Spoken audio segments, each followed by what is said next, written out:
Pagi, Bu. Apa kabar hari ini? Baik, Bu. Syukurlah kalau baik-baik saja.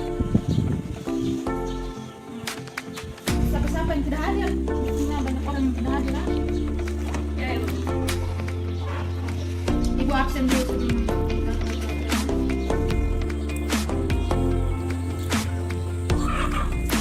Atta, Hadir, Ibu.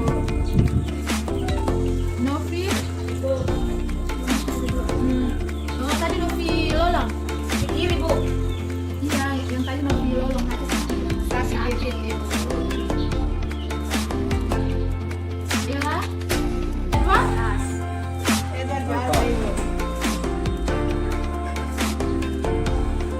anak-anak perhatikan absennya soalnya absen juga menentukan nilai kalian absen. Baik, sebelum kita masuk ke dalam materi kita pada pagi hari ini, saya minta kesediaan dari salah satu untuk memimpin kita dalam doa. Jalan, Ibu. Elan Bu, Elan biasa haji. atas saja yang tunjuk Elan tadi.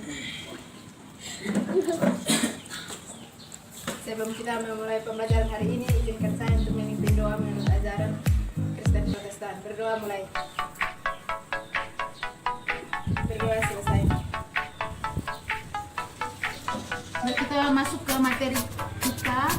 Nah, kita masih kita masih di bab 1 yaitu pengetahuan dasar geografi. Sekarang kita masuk ke C yaitu konsep geografi. Minggu lalu Ibu sudah kasih tugas untuk anak-anak untuk baca-baca mengenai konsep geografi. Ada yang tahu ada berapa konsep geografi? Dulu, Bu. Benar sekali, konsep geografi itu ada 10. Nah, kita masuk ke konsep geografi yang pertama yaitu konsep lokasi. Konsep lokasi ini dibagi menjadi dua lagi,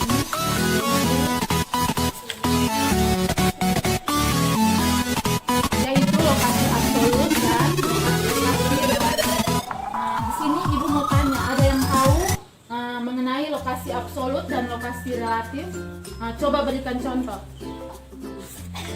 Tidak ada, Bu. Saya, Ibu.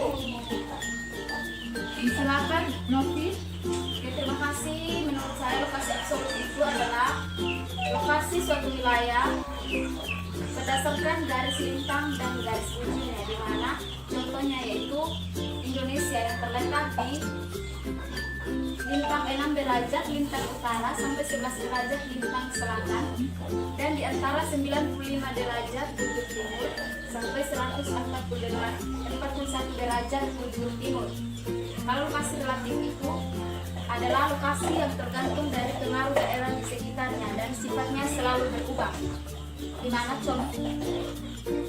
contohnya yaitu posisi Indonesia dengan Australia, di mana pengaruh iklim di Indonesia sangat tergantung dari angin muson yang bertiup dari Australia dan Samudra Pasifik. Terima kasih. Ya, terima kasih anak Novi yang sudah menjelaskan. Berikan tepuk tangan untuk Novi. Jadi lokasi absolut itu bersifat tetap dan lokasi relatif itu selalu berubah-ubah. Kita masuk ke konsep yang kedua yaitu konsep jarak.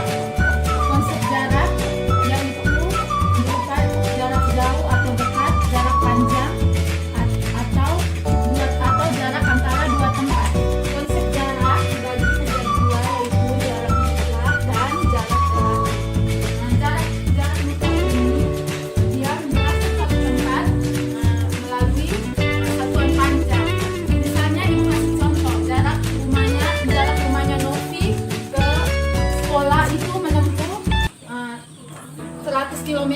Itu misalnya Ibu kasih contoh. Terus kalau jarak relatif itu misalnya seperti jarak yang diukur melalui waktu. Jadi jarak relatif itu biasanya kalau dari rumah Novi itu sampai berapa jam, sampai ke disebut jarak mutlak dan jarak relatif.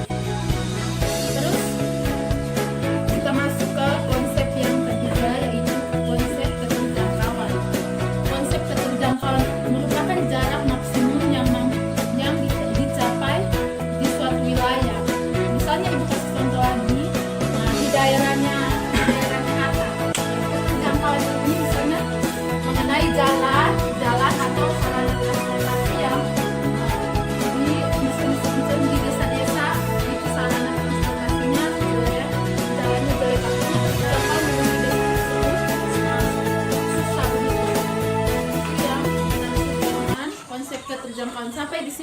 ada yang belum mengerti atau yang mau bertanya? Paham Bu. Ya. Atau ada yang mau kasih contoh mengenai dia punya, maksudnya konsep keterjangkauan di dia punya daerah, bisa menceritakan sedikit tentang dia punya daerah seperti apa? Coba Novi bisa ceritakan. Saya tuh Iya, saya Sob. Ibu. Ceritakan mengenai keterjangkauan di Novi punya daerah. Kalau saya tuh daerah sekarang akses jalan sudah bagus. Saya Nah, baik itu ya konsep keterjangkauan yang ada di daerahnya Novi. Mungkin masih ada yang lain. Ella mungkin ke Manggarai bagaimana dia punya akses jalannya? gila Ibu kalau kami Terima kasih yang Novi yang sudah menjelaskan keterjangkauan di daerahnya. Mungkin ada yang lain mau menjelaskan? Ella mungkin? Silakan. kalau di kami punya Ibu konsep keterjangkauannya seperti transportasi sudah sangat baik. Terima kasih kedua teman kalian yang menjawab. Baik, rajin-rajin menjawab ya, soalnya ibu juga bukan hanya menilai dari nilai ujian, tapi juga menilai dari keaktifan kalian di dalam kelas. Jadi teman-teman yang lain juga harus jawab lebih aktif lagi kalau kita masuk ke konsep yang berikut adalah konsep pola. Pola atau biasa disebut bentuk struktur dan kesebaran fenomena atau kejadian di permukaan bumi, baik gejala alam maupun gejala sosial. Pola ini biasanya, ibu kasih contoh ya, pola itu biasanya kayak di kampung-kampung itu kalau ada sungai biasanya pemukiman di kampung tersebut biasanya mengikuti aliran sungai. Sedangkan kalau di pantai mereka lebih cenderung mengikuti garis pantai. Itu yang dimaksud dengan pola. Tadi kan dipengaruhi oleh gejala sosial maupun gejala alam. Terus lanjut kita masuk ke konsep yang berikut adalah geomorfologi. Geomorfologi adalah ilmu yang mempelajari tentang bentuk permukaan bumi. Terus geomorfologi ini di setiap daerah beda-beda. Misalnya di daerahnya ibu itu ada gunung api, tapi mungkin di daerahnya anak-anak mungkin tidak ada gunung api. Atau di daerahnya ibu ada pegunungan, ada yang di daerah lain mungkin dataran rendah, ada yang dataran tinggi. Itu yang dimaksudkan dengan konsep geomorfologi. Yang berikut konsep aglomerasi. Konsep aglomerasi atau pengelompokan.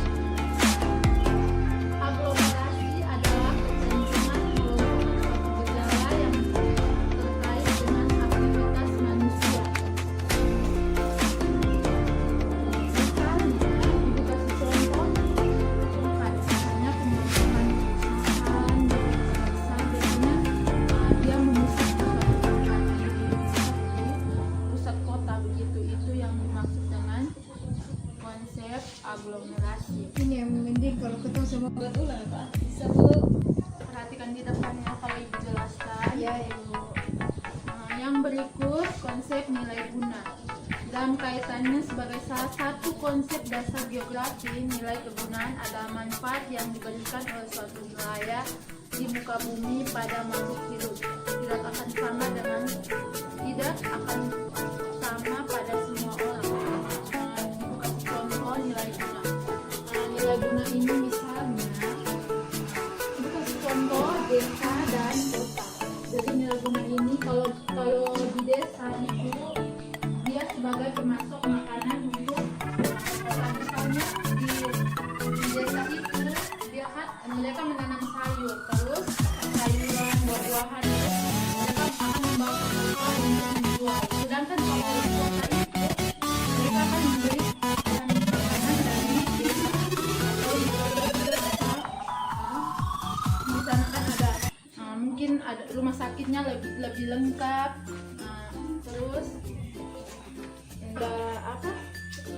apa lagi ya, rumah sakitnya lengkap, terus ada sekolahnya mungkin lebih lengkap, itu yang dimaksud dengan nilai guna. Atau juga dengan sungai juga biasanya di desa juga biasanya dijadikan penggerak turbin begitu, penggerak listrik tenaga air. Itu yang dimaksud konsep nilai guna. Kita masuk yang berikut, konsep interaksi dan interdependensi. Konsep interaksi dan interdependensi ini hampir sama seperti konsep nilai guna tadi, seperti Ibu jelaskan tadi. Misal interaksi atau interdependensi merupakan. Kita masuk ke konsep yang berikut adalah konsep diferensiasi area. Pengertian diferensiasi area secara umum adalah fenomena yang berbeda antara tempat yang satu dengan tempat yang lain. Diferensiasi area membedakan antara dua wilayah untuk menunjukkan adanya perbedaan antara satu wilayah dengan wilayah yang lain, karena tiap wilayah memiliki karakteristik masing-masing. Misalnya, Ibu kasih contoh diferensiasi area adalah mata pencarian pada penduduk perkotaan pada umumnya sebagai industri, sedangkan mata pencarian di desa pada umumnya sebagai petani, nelayan, dan sebagainya. Kita masuk ke konsep geografi yang terakhir adalah konsep keterkaitan ruang. Keterkaitan ruang adalah hubungan antara suatu fenomena dengan fenomena yang lain yang merupakan suatu keterkaitan keruangan. Misalnya, Ibu kasih contoh hubungan antara gunung berapi dengan tanah yang subur. Nah, kalau tidak hubungan antara kemacetan lalu lintas akibat. Ibu minta Atta untuk memimpin kita dalam doa pulang. Ajaran Kristen Protestan. Berdoa mulai. Berdoa selesai. Terima kasih Atta yang sudah memimpin kita dalam doa pulang. Kalau begitu Ibu pamit. Selamat siang untuk kita semua.